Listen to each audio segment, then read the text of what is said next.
Shabbat Shalom. Today, this very day, with all the kids in the day school, I was a one-woman show. I reenacted the story of Honi the Circle Maker because the holiday coming up is Tu B'Shvat, New Year of the Trees, and trees are kind of a big part of the story. In the story, I'm not going to act it out for you because you're adults, and I'm very exuberant in my acting things out. So a little rabbinic, seriousness. But I'll tell you the story. In the story of Honi the Circle Maker, this particularly very famous one about Honi, he's going for a walk, and he sees there's an old person who's planting some seeds. And he asks, what are those seeds? And they say, it's tree. And he goes, okay, what kind of tree? And they say, it's for a carob tree. And Honi goes, carob? He says, you're like grandparent age, and it takes about 70 years for carob tree to go from seed to making fruit. 70 years, and so no offense, you might not be around. You're not going to be around to eat any of the fruit from this tree you're planting. And this older person said, well, I live in a fruitful world. I'm planting for my grandchildren. Now, Honi kind of blows off this answer, and he's a little tired from going on this long walk and harassing various old people, so he decides to take a nap, as one does. And he naps for a long time, like 70 years. You get where I'm going? He naps for 70 years. He finally wakes up, okay. And he sees a kid eating some carob. And he says, hey, kid, where did you get that carob? And the kid says, it's from this carob tree. It was planted in the time of my grandparents. And Honi's just dumbstruck at this answer. Now, we tell the story around this time of the year, ostensibly because the story is about trees, and Tu B'Shvat is the New Year of the Trees, woo, trees are important, yada, yada. But it's about more than just that, if you dig a little bit. It's about legacy, other people's legacy, and our own legacy, about how past generations shaped our present time, and how we set up the world for future generations. Honi is not a fan of this senior citizen's actions. He doesn't get it. He doesn't get it at first, at least. Because he says, why are you toiling? All this effort to plant and to water and weed and tend to this little seedling. You're never going to taste the sweetness of the fruits. But then Honi gets to do what none of us ever get to see. He sees the plan come to fruition. He sees the dream realized.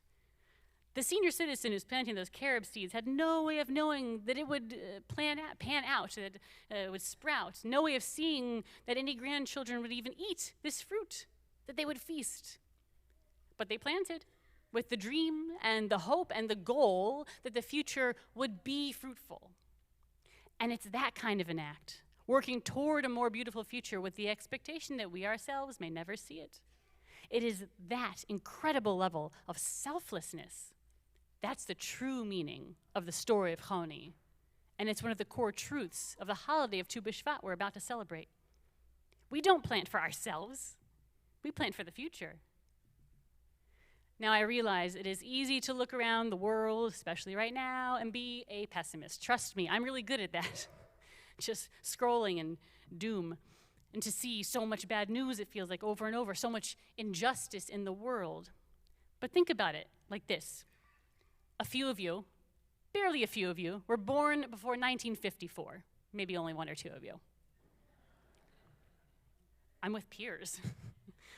But those of you who were born before 1954, you were born before Brown versus Board of Education.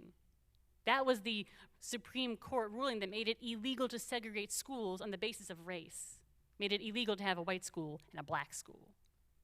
I remember when I was in high school interviewing my school librarian back in Virginia, who remembered when the decision was handed down, Brown was handed down. And it was Virginia, so desegregation did not go quietly into that good night. But it went. That's a major positive change. That's just since my parents' generation. But maybe you're saying, that was forever ago. Saying kids, the 50s. If you were born, the few of you, before 1974, means you were born before the Equal Credit Opportunity Act, which allowed women to own credit cards in their own name. I take it for granted. Of course I have a credit card in my own name, I have two. But before 1974, nope. That's only about 15 years before I was born. It's not that long ago that women didn't have that or, frankly, many other rights. But look at us now. But maybe you're saying, oh, the 70s is still too far away to fathom, right? Because you're like teenagers, right? The 70s, it's 1,000,000 years ago. How about 2015, right? Almost all of you were born before 2015. And that means you were born before the landmark case of Oberfeld versus Hodges, which rules that in every single one of these 50 states, same-sex couples have the right to marry like anybody else. Not even 10 years ago, there were states where you could not get married if you wanted to marry somebody who was the same gender as you. We have come such a long way. It's amazing. And in the 50s, those fighting for civil rights couldn't imagine black Supreme Court justices, black congressmen and women, black president. In the 60s and the 70s, who could imagine? We don't just have our own credit cards now. Women run Fortune 500 companies. They're rabbis and cantors.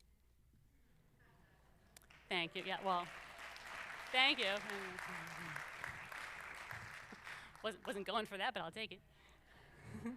10 years ago, who could envision that we live in a country where we can all marry the people we love? And when you think of it like this, they seem like miracles, but they're better than miracles because they didn't happen through magic. They worked through the work, the tireless, the seemingly endless work of many, many people. We all stand on the shoulders of giants, those who came before us, and they fought battles that we cannot imagine so that we can live in a world that is more fruitful, more beautiful, more just than the one before it. Tu B'Shvat asks us to look up at that gorgeous foliage and to recognize and be grateful for all that we enjoy because of the work of previous generations. But it also kind of commands us to look down at the barren ground beneath our feet that cries out for planting. We must be glad, Jewish tradition teaches. We must be grateful, yes, but we also must persist. We all know that we live in a world that is still becoming what it could be, and it's not yet a place of perfection. But far from letting that stop us, oh, it's never going to be perfect. We haven't seen the dream realized, so why bother trying? No, Honi was wrong in the story. Yes, a senior citizen would never eat the fruit. Honi was right about that, but the effort was not for his own sake. It was in pursuit of the better world, the world of the future. That's why the elder toiled. So we must all ask ourselves, what seeds must still be planted? What tender young saplings need tending? Who in our country cries out for justice? In what ways could this place be more fruitful for all of us? Now remember, Tu B'Shvat's one of our 4 Jewish New Years, so what better time to have a New Year's resolution? To think of just that one area that you want to plant or tend or till for the betterment of those who will come after you, to enjoy riches that you can't even fathom, the way those who came before us could not imagine the ways in which we ourselves are now so blessed.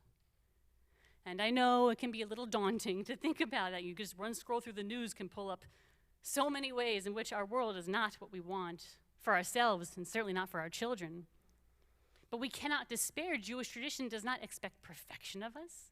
The rabbis teach, Lo alecha melacha ligmor, it is not your duty to finish the work. V'lo ata ben chorin lebata mimena, but neither are you free to neglect it. It is the trying that makes us great. The only question is, what are you going to try to make better for those who come after you? Shabbat shalom.